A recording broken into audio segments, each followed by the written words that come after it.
Kaixo eta ongi etorriak saio berri batera, gaur maiatzak 13 bi elkarrizketa izango ditugu.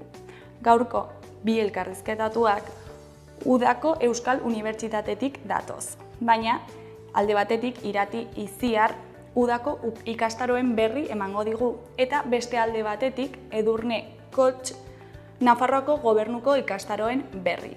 Baina hauekin hasi baino lehen goazen betiko edukiarekin.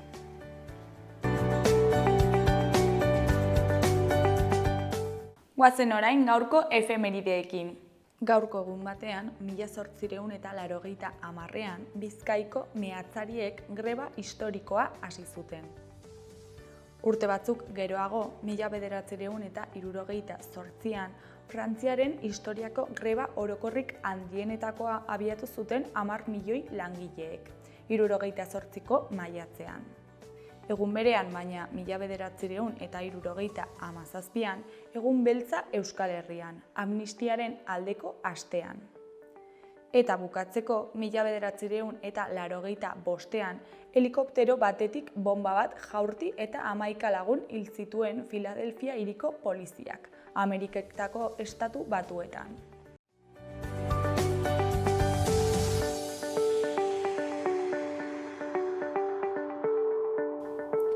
Aste honetarako agenda ikusiko dugu.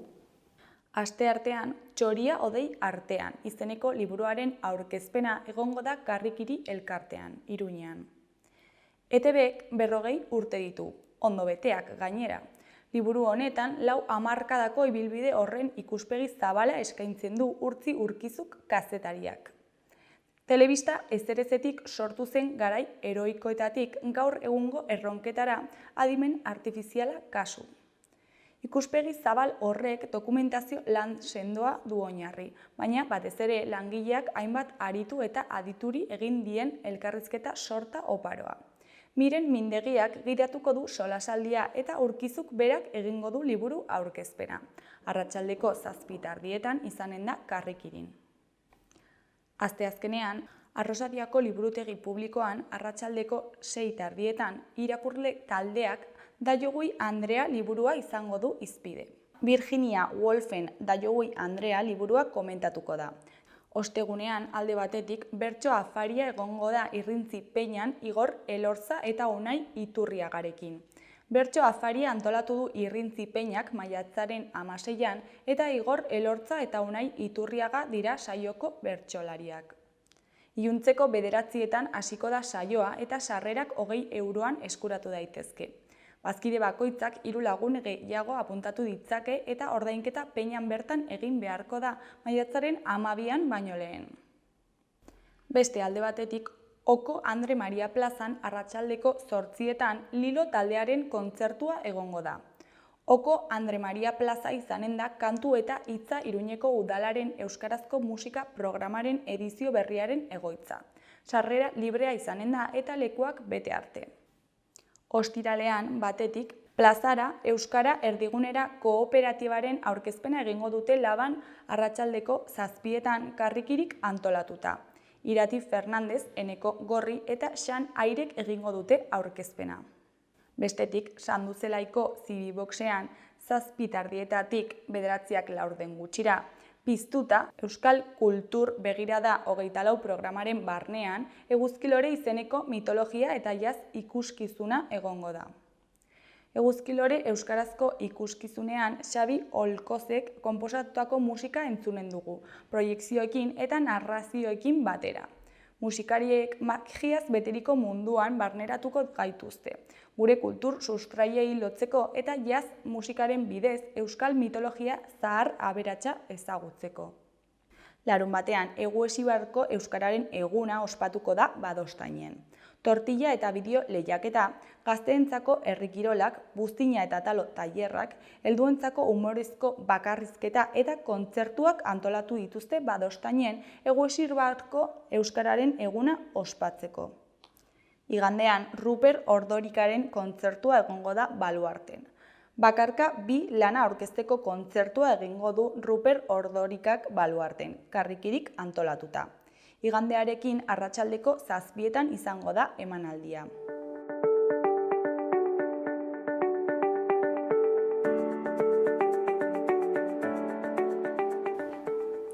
Ikus dezagun gaurko egunkarien azalek zer dioten. Diario de Notiziasen titular nagusian, hilaren PSC-ek aise irabazi du Katalunian, eta erkek eta komunek gehiengoa lortu dute. Sozialistek 52 parlamentari lortu dituzte eta erkekin eta komunesekin hirukoa berrargiratu dezakete. Errepublikanoen porrotak subiranotasuna ondoratzen du, non just buru bihurtzen den. PPek Ciudadanosen esparru osoa hartu du eta Voxek gainditu du, eserleku kopurua boskoitu ostean. Argazkian, illa garaipena ospatzen atzo gauean Bartzelonan. Hori koloreko argazkian, gorritxoak igoeratik pauso batera. Maite Valerori esker osasunak aurrera egin du eta ostegunean lehen mailarako igoera historikoa bilatuko du. Hori koloreko gainontzeko berrietan, alde batetik, Budimir bihar Mallorcari harrera egiteko aukerak estutu ditu. Beste alde batetik, Palomo eta Amaia Melero garaile Iruñeko maratoi erdian. Ezkerreko berrietan, batetik, Nafarroak sexu transmisiozko infekzioen 3 kasu detektatzen ditu egunean. Bestetik, Javier Manterola ingenieraria hilda, 2015ean Bianako printzea izandakoa. Azkenik, Iruñeak 100 zuhaitz inguru moztu ditu igandean Belosoko aldapan. Diario de Navarraren titular nagusian, PSC garaile Katalunian eta independentismoak gehiengo absolutua galdu du. Sozialistak erkeren eta komunen menpe daude gobernatu ahal izateko. Argazki nagusian, Osasunako jokalariek zaleekin ospatu dute Bartzelonara abantailarekin joatea ahalbidetzen dien garaipena. Titularrean, zerua ukitzen daude. Maite Valeroren gol batek igoerako playoffetan osasuna abantailarekin jarri du espainolen aurretik. Eskuineko berrietan alde batetik hildako bat buztintxuriko etxebizitza batean izandako sutean, Iruñean. Beste alde batetik Javier Manterola hilda, Nafarroako Zubietako ingeniari handia. Goiko berrian, Belosoko aldapako 100 zuhaitz baino gehiago moztu izan dira aurrez abisatu gabe. Gara egunkariaren titular nagusian, kolpe latza independentismoarentzat parlamentu oso zatikatu batean. PSC-ek argi eta garbi irabazi ditu Kataluniako hauteskundeak eta 7 parlamentaria atera dizkio Junsi. Gehiengoa galtzen duen bloke independentista bati gailenduta. Erkek beherakada handia izan du. Argazki nagusian, bera-bera erreginaren 8. kopa irabazi zuela ospatzen. Titularrean, bera-berak kopa irabazi du eta gainditu gabeko kontuak atera ditu. Eskuineko berrietan, alde batetik, Demi Boyering herbeheretarrak 2. aldiz irabazi du itzulia. Beste alde batetik, Osasunak abantaila hartu du igoerako finalean, Maite Valeroren golari esker. Euskal Herria Irratiaren titular nagusian, lehen maila urrats bakarrena. Osasunak 1-0 irabazi zuen atzo Espainolen aurka. Lehen mailara igotzeko kanporaketeko joaneko partiduan. Horri esker gorritxoak abantailarekin iritsiko dira osteguneko itzulerako partida erabakigarrira. Eskuineko berrian, Joseba Asironen hitzetan, UPN-ek alderdikeriaz hiriaren interesen kontra egin duela agerian geratu da. Iruñeko eraikinen balioaren gaurkotze txostena, ezkutuan gorde dute 3 urtez Enrique Mailak eta Cristina Ibarrolak, eta ondorioz hiriak 30 milioi euro irabazteari utzi dio. Ardura politikoa exigetu die alkateak erregionalistei. 30 milioi horiekin 4 Zibibox 7 haurreskola egin zezakeen hiriak adibidez. Azaldu du Euskal Herria Irratian Joseba Asironek.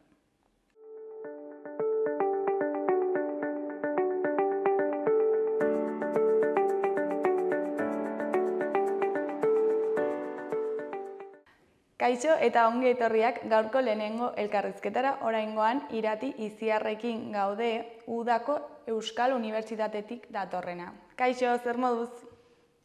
Egunon, ondo. Bueno, ekainetik aurrera, ekainak 6tik aurrera, ikastaro batzuk prestatu dituzu, ezta, udarako? Bai, hori da. Aurten UEUren udako ikastaroen 52. ikastaldia izango dugu. Eta hori izan da justu aste honetan iragarri duguna, ez? Ekainaren 6an hasita, Iruñan bertan, uztailaren 10 bitartean 20 jardunaldi eskainiko ditugu. Hori izan da urtengo gure eskaintza, gure erronka, ze urtero gure eskaintza berria da, berritua dator, eta urte osoko lana da ere, eta honek badauka prozesu bat, baina pozik eskaintzen dugu aurten 20 jardunaldi udako ikastaroetan, eta iragartzeko eta jendearen intereseko gauzak eskaintzeko oso pozik. Eta zein da ikastaro hauen helburua, zergatik sortu ziren?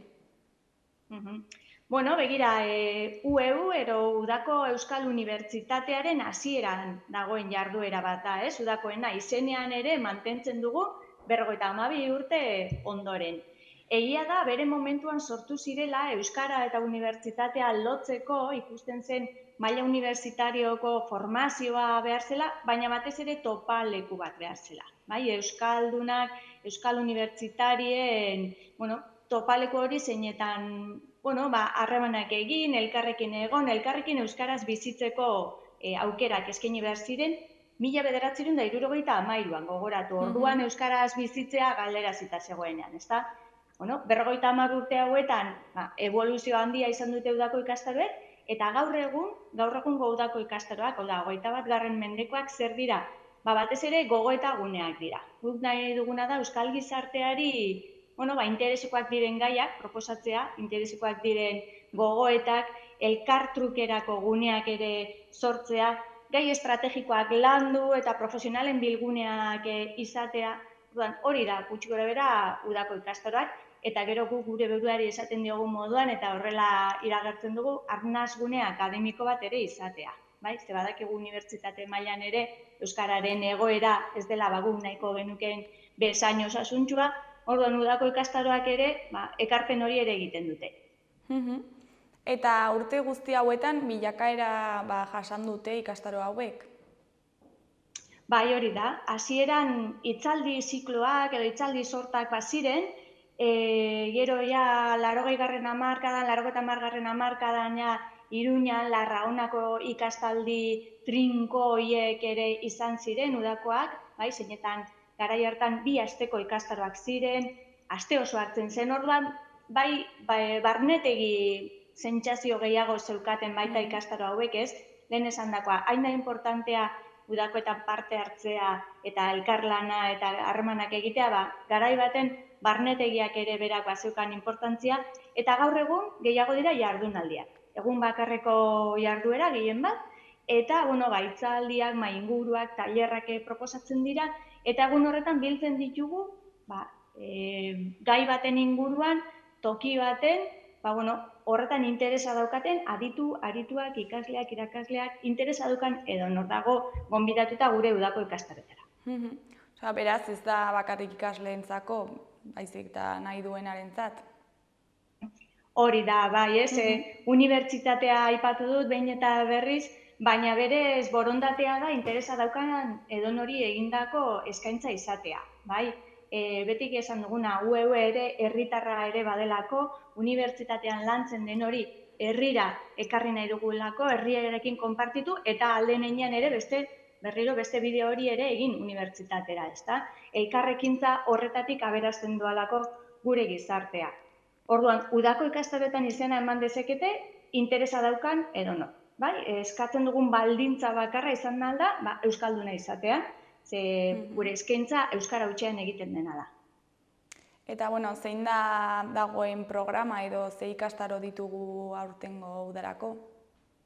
Begira, aipatu dute, 20 jardunaldi, eta, niri antolatzaile gisa asko kostatzen zait bat edo bi bakarrik azpimarratzea.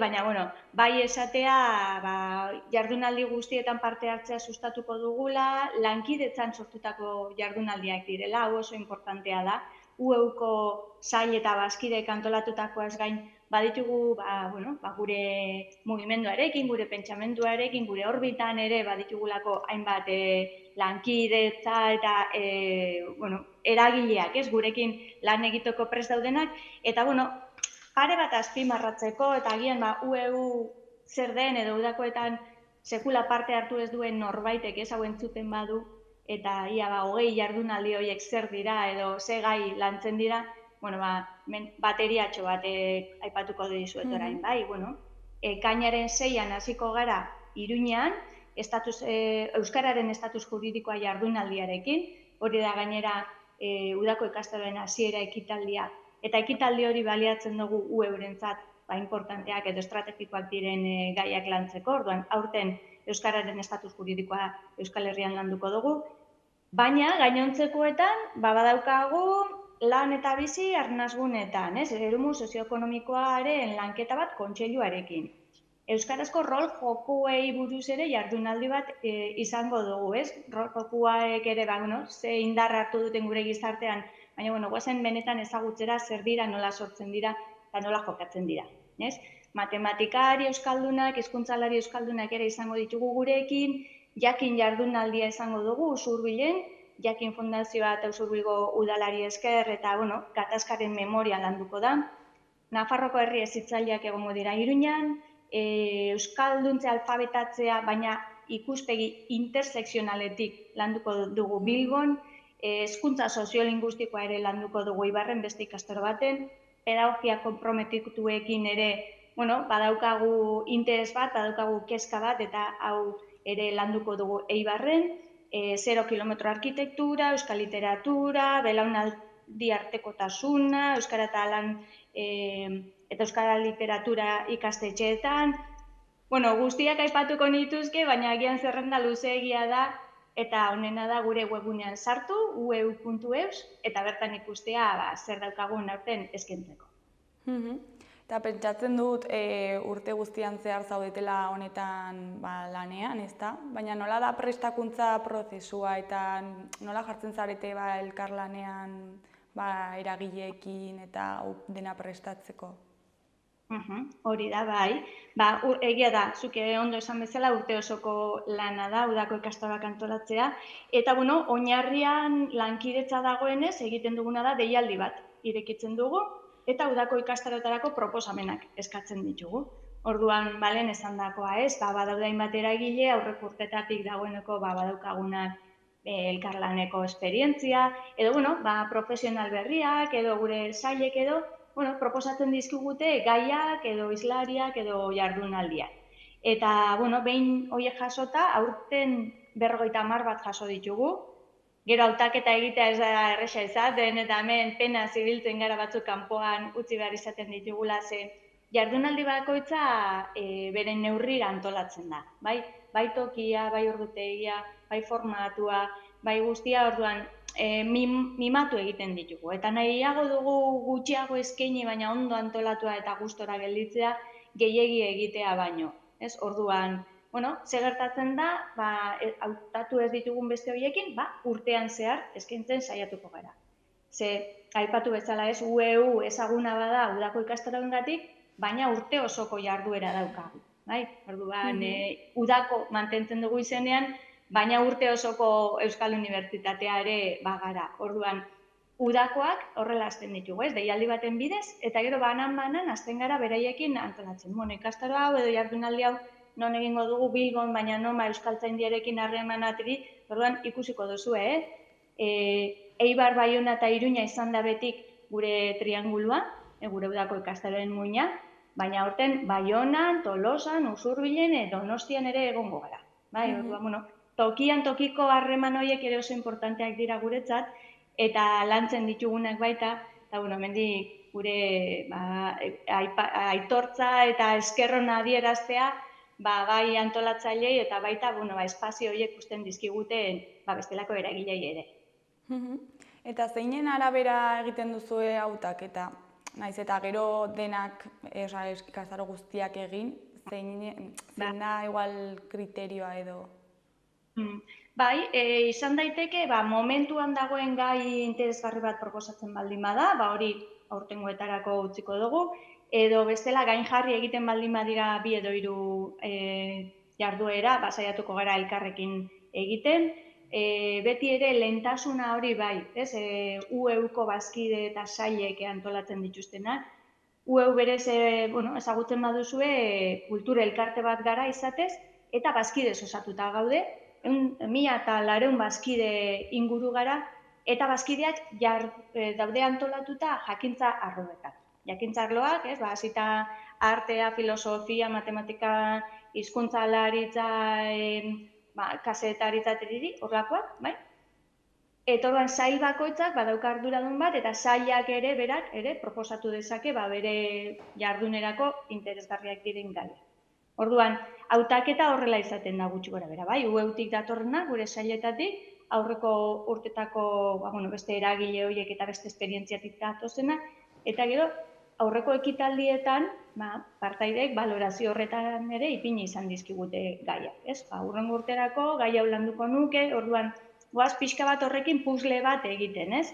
Saiatzen ia denetarik eskaintzen ez izateko guztiak irakaslentzat edo guztiak ikaslentzat edo guztiak matematikari buruzkoak adibidez, ezta?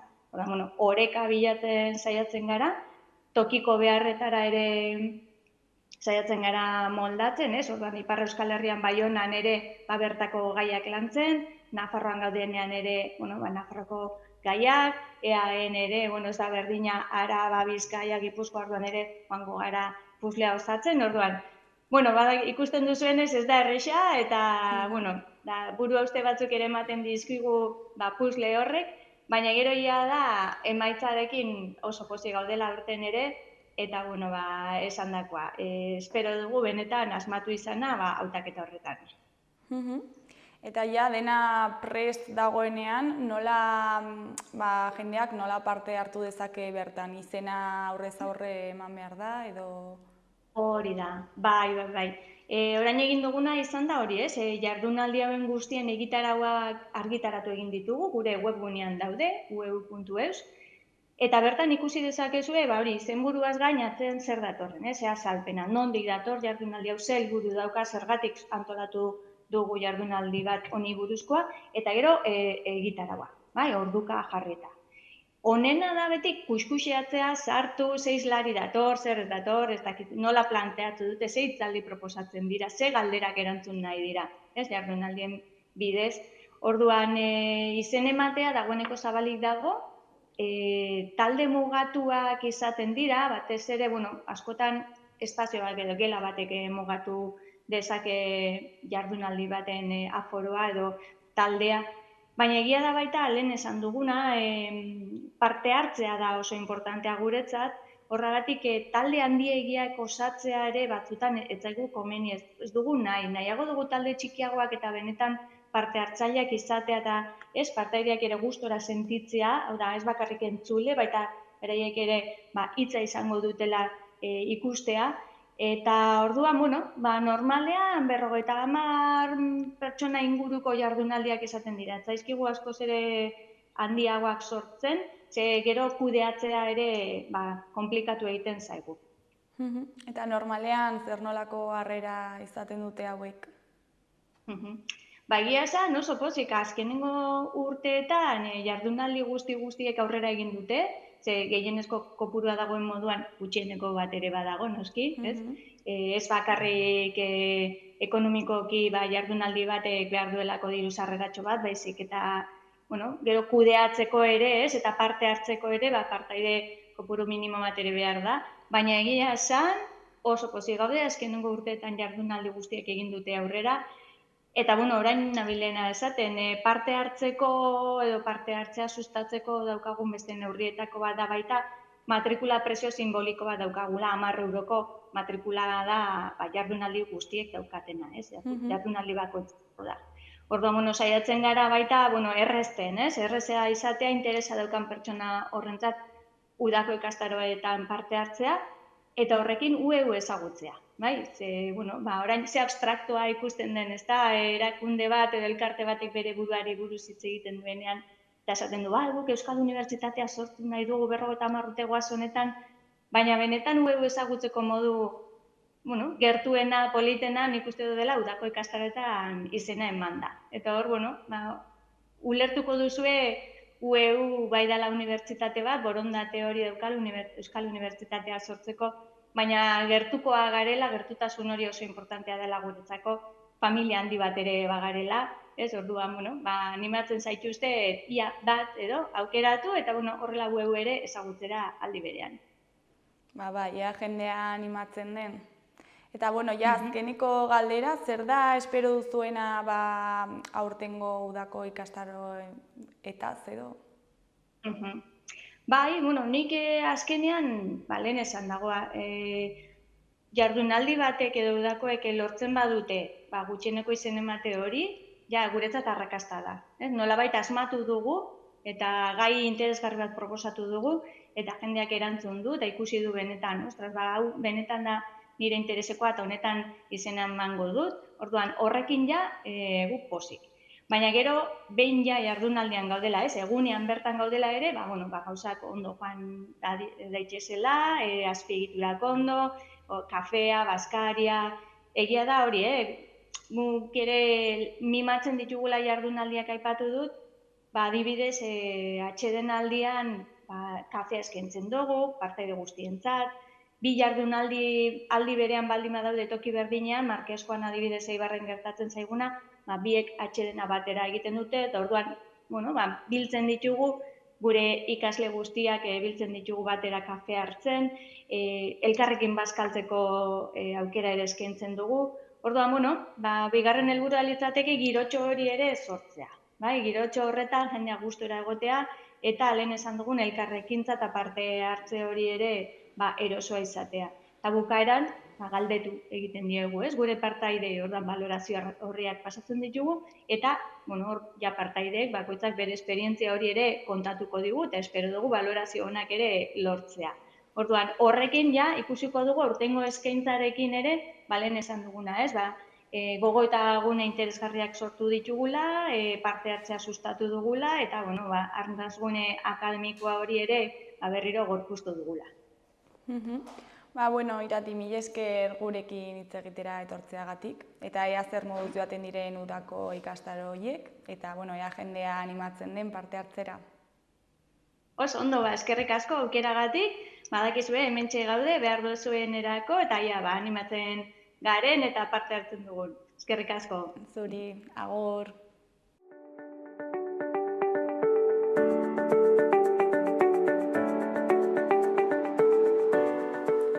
Gaurko eta biharko eguraldia ikusiko dugu. Gaur, astelena, goizean udaberriko giroa izatetik, giro bustia eta hotza izatera pasatuko gara arratsaldean. Izan ere, fronte batek eragingo digu. Frontea iritsi bitartean, haizeak hegoaldetik joko du. Giro eguzkitxoa izango dugu eta tenperaturak gora egingo du. Eguerdian, 24-26 gradu inguruko balioak izango ditugu. Arratsaldean, ordea, haizeak ipar-mendebaldera egingo du eta indarra hartzen hasiko da. Zerua estali, freskatu eta euritara joko du. Fronteak mendebaldetik ekialdera zeharkatuko du Euskal Herria. Trumoi ekaitzak izan daitezke. Prezipitazioa ugaria izango da eta zenbait lekutan zaparrada handiak bota ditzake. Asteartean udazken giroa izango dugu, izan ere asko jaitsiko da tenperatura. Balio altuenak ozta-ozta iritsiko dira 15-17 gradura. Zeruan hodeiak izango dira nagusi eta zaparradak botako ditu. Goizaldean atertu egingo du, goizean ateri eutsiko dio, baina arratsaldean berriro joko du euritara, bereziki Kantauri isurialdean. Haizeak goizean hego ukitua izango du, baina ordurik gehienetan ipar-mendebaldeko haizea nagusituko da.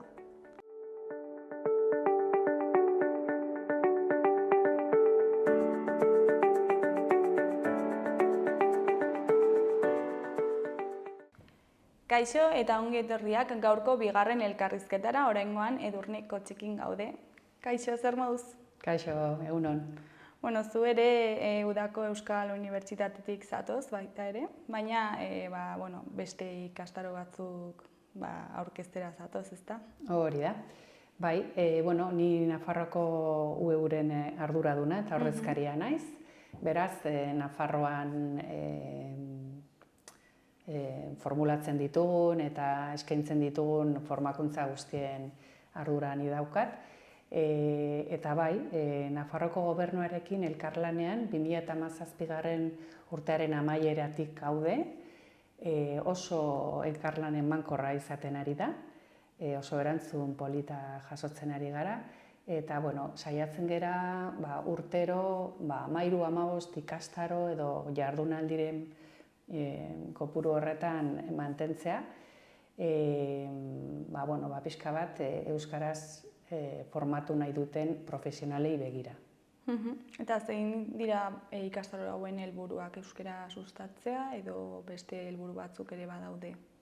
Bai, helburu nagusia euskara sustatzea da, profesional, ikasle eta herritarrak euskaraz ikastaroak eta formakuntza jasotzeko helburu hori hor beti daukagu, helburu hori. Baina, egia da, gustatzen zaigula, unibertsitatean ikasten dabiltzen ikaslei zuzenduak daudela azpimarratzea, haiek daukatela lehentasuna, badakigulako bertako unibertsitateak ez duela euskararendako arnasgunerik apenas, oso oraindik tamalez egoera ez da euskararentzako oso osasuntsua, eta animatu nahi ditugu gazte horiek euskarara hurbiltzea, euskarara jakintza jasotzera, eta horiei begira jartzen gara urtero, baina hori esan da, publiko edonork egin ditzake gure ikastaroak, eta ez dugu perfil beste berezitasunik eskatzen. Eta ikastaro hauek udaberrian, udan eta udazkenean dira, ezta? Baina nola da hori prestaketa prozesua eta...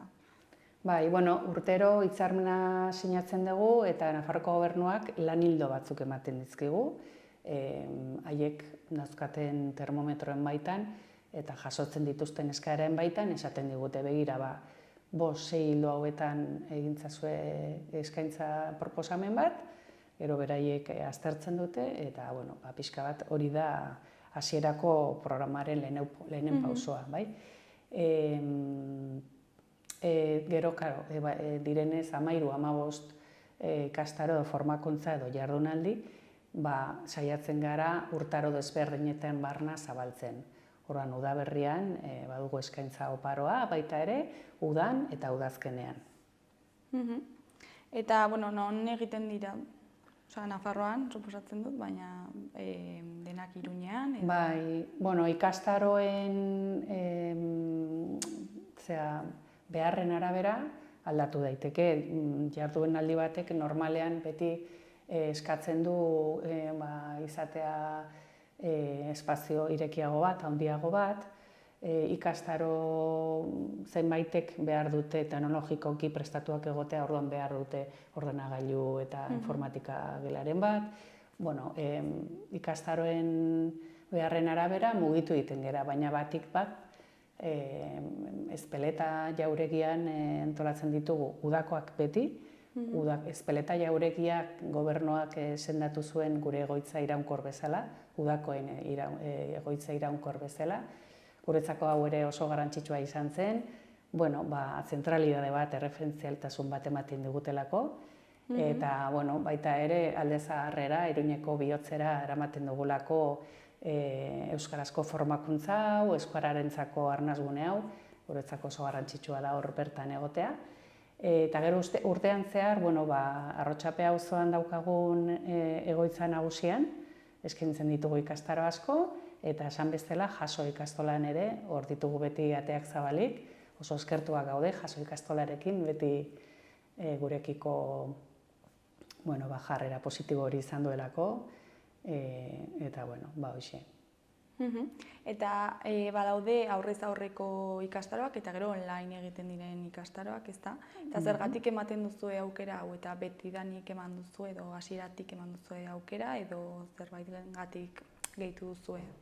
Egia da online ikastaroek indarra handia hartu dutela azken 2 urteetan, eskaera gero eta anitzagoa da, gero eta jende gehiago eskatzen digu online izatea, baina ikastaro guztiek ezin dute onlinekoak izan, batzuek behar dutelako nolabaiteko dinamikak eta praktikak bertatik bertara eta lankideekin edo ikaskideekin egin, orduan ikastaroaren arabera, online eskaini daiteke, lasai askoan, baina beste batzuk derrigor aurrez aurre. Eta, udaberriko ikastaroak orain izaten ari dira, ezta? Edo ja bukatu dira? Bueno, hor gaude. Apirilaren aste santuaren osteko aste horretan, hasi abiatu genituen 4 ikastaro, aurrez aurrekoak bukatua dago, eta gainontzeko 3 martxan ditugu oraindik. Beraz, oraindik gauza gutxi esateko, hori bai, bete egin direla, horietatik 3, itxaron zerrendak sortu dituztela, eta besteak taldea handia sortu dela, beraz, emaitza interesaldetik behintzat, oso emaitza polita izan dugu. Eta udarako ze programa daukagu eta non hartu daiteke izena eta... Bai, udako ikastaroetan esan bezala Ezpeleta Jauregira joaten gara, beraz aurrez aurreko 3 ikastaro eskainiko ditugu aurten, ekainaren 26an, 27an eta 28an izango dira, eta hemen euren udako ikastaroen edo jardunaldien baita ere proposatzen dugu egitea, gainontzeko egun formatzen dabiltzan ikasleekin ere sare bat egiteko, eta horre saretzelan hori garrantzitsua da, bai harremanak egiteko, bai jakintzak arloak zean ahaztutzeko, eta euskal giro hori sortzen da ere, eta gustatzen zaigu ikaslei aukera hori ematea, orduan horrela izaten da, ez? Gaien aldetikan, gure doako ikastaroak direla ez dugu aipatu, gobernuarekin elkarlanen direnean horrela izaten da.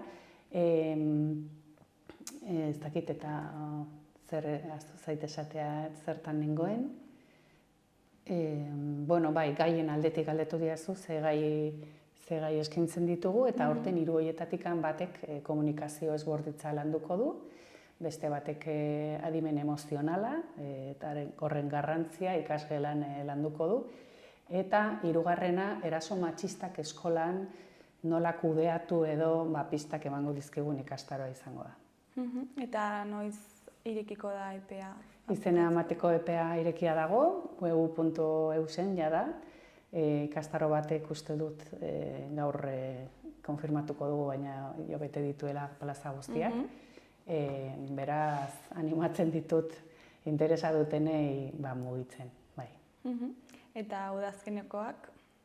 Bai, udazkenera begira uzten ditugu gainontzekoak izango direla 6, horre ere aurrez aurreko pare bat daude eta 4 online izango direnak, eta horietara begira matrikula epea zabaltzen dugu irailean, beti epeka saiatzen gara egiten, nik uste dut hartzailearentzako uste dugu errazagoa dela horrela egitea, espilatzeko dana, orduan udaberrikoak, udakoak eta udazkenekoak irailaren 2an zabalduko dugu, eta horre ere, gaiak dira orokorrean hezkuntza arlokoak gehienak, baina osasun arloko bat badugu ere, eta saiatzen gara gainontzeko perfila duten ikasle eta profesionalei ere iristen, beraz, orotariko gaiak ditugu.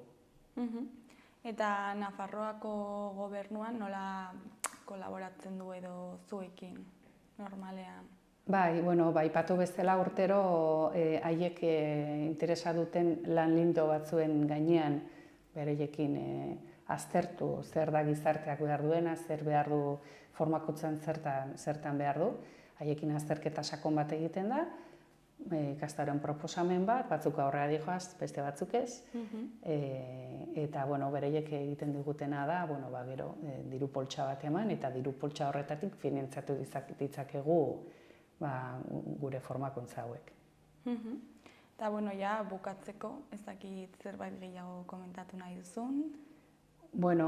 Aipatu elkarlan emankorra honekin oso konten gaudela, oso garrantzitsua dela guretzako eta euskal komunitate osoarendako, auspo ederra ematen diolako euskarari, eta Eta ez dugu aipatu, baina badaude nolabaiteko abantail txiki batzuk hezkuntza arloko irakasleentzako, Nafarroko gobernuarekin hezkuntza departamentuak homologatzen dituen ikastaroak dira, eta unibertsitatean ikasten dabiltzan nupeko ikasleek ere ECTS-ak eskuratu ditzakete.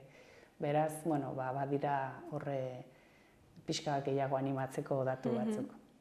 Edurne, mila esker gurekin hitz egitera etortzeagatik, eta ea zer moduz joaten diren ikastaroak. Oso ondo, mila esker zuei.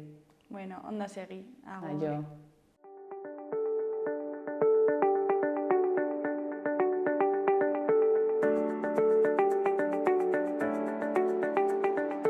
Gaurkoz hau izan da dena, bihar itzuliko gara eduki eta elkarrizketa berriekin. Ondo segi, agur!